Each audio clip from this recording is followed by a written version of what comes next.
Salut les amis randonneurs, je vais vous conter l'histoire du GR3. Ici nous sommes à Sully-sur-Loire, au réveil d'un bivouac, admirant le château, l'une des demeures d'Henri IV. Alors qu'est-ce que le GR3 ?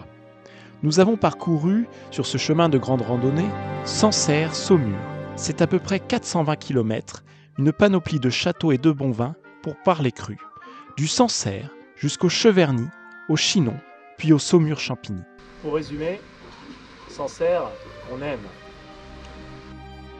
Ici, nous allons admirer les quais de la Loire, puis un village médiéval, Bonny-sur-Loire. À Ousson-sur-Loire, vous trouverez un point de bivouac merveilleux, en face de lever et de coucher de soleil. Et vous pourrez même vous baigner en plein milieu de la Loire sauvage. Un premier monument remarquable est le pont de Briaré, un pont-canal enjambant la Loire. Et nous voici à Gien, dominé par son château. Et ses maisons bigarrées. Nous passons maintenant à un autre village médiéval, Dampierre, qui constitue le point de jonction du GR3 et du GR3 bis passant par la forêt d'Orléans. Donc voici le cimetière qui était l'un de nos points de recharge d'eau. Nous demandions également aux villageois lorsque nous en croisions. Être randonneur sera un passe-droit pour vous.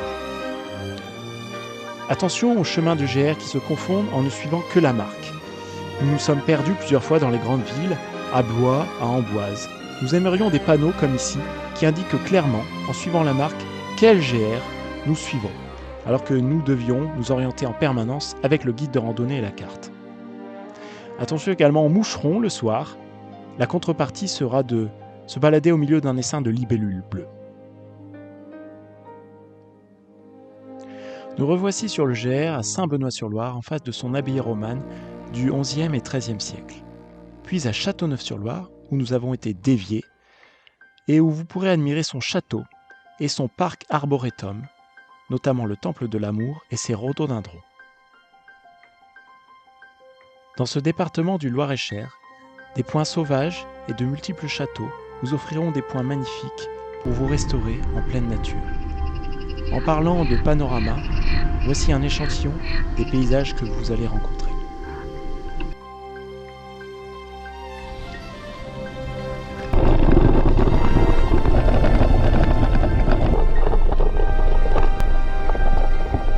Bon là on est en vue centrale. Contraste entre nature et anthropomorphisme.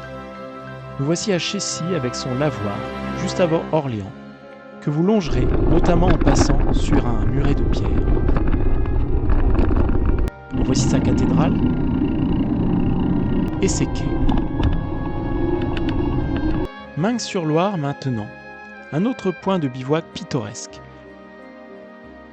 qui était le théâtre d'une victoire contre les Anglais grâce à Jeanne d'Arc,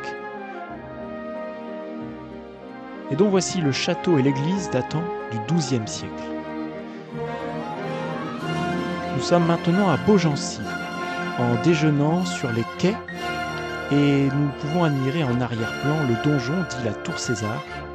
Voici un compilé des passages pittoresques que vous rencontrerez lors de votre randonnée. Des passages étroits, anciens, ou à travers les rues. Ça sent le Chambord, mais pas encore. C'est mérité, nous arrivons dans le parc du château de Chambord. Et après avoir parcouru sa forêt, nous découvrons le mastodonte.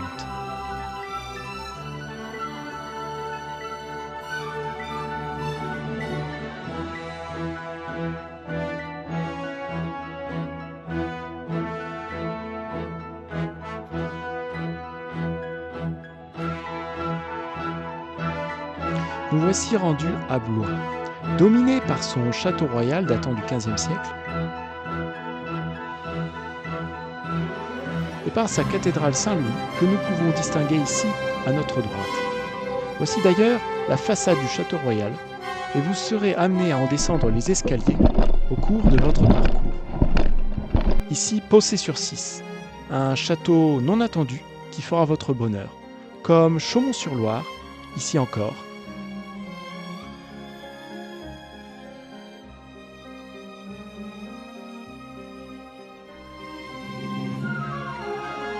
Amboise, enfin. Pour l'atteindre, vous aurez franchi l'étape la plus difficile, entre montée et descente, escalier, dans des champs.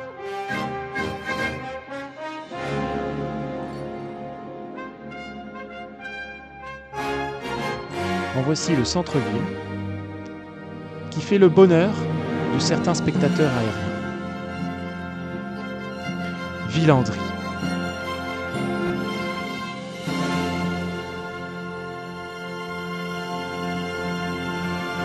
Vous pourrez admirer ce château XVIe siècle et ses jardins uniques en Europe après avoir franchi la ville de Tours. Puis viendra ensuite le château d'Azel-Rideau, datant de la Renaissance et baigné par l'Indre.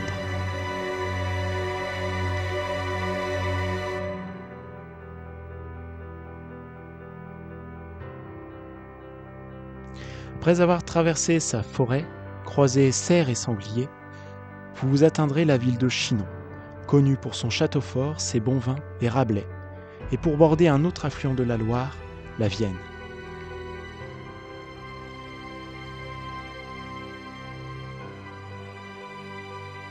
Aussi quelques images des couchers de soleil que nous avons pu admirer. Il y a un cerf qui attend de traverser.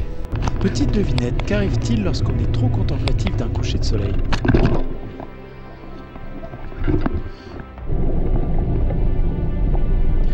Nous voici près de Fontevraud-l'Abbaye, en bordure de la forêt de Chinon, et reconnue pour son plus vaste ensemble monastique en Occident, dont voici la place et l'abbaye royale, occupant la presque totalité du village.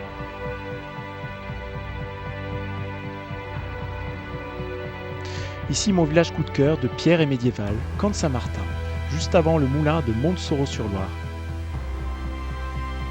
et son château, à la confluence de la Vienne et de la Loire.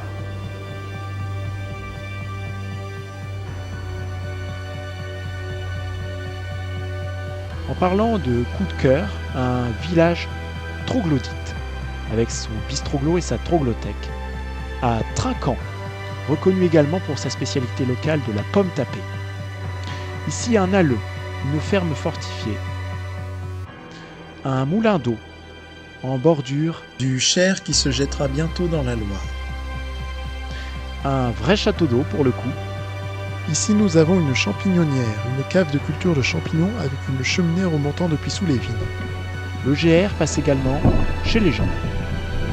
Fin Saumur. Et sa dernière montée, celle du château, ultime récompense de notre périple. Construit par le roi René et les ducs d'Anjou, il domine la ville et ses maisons à colombages et couverts d'ardoises.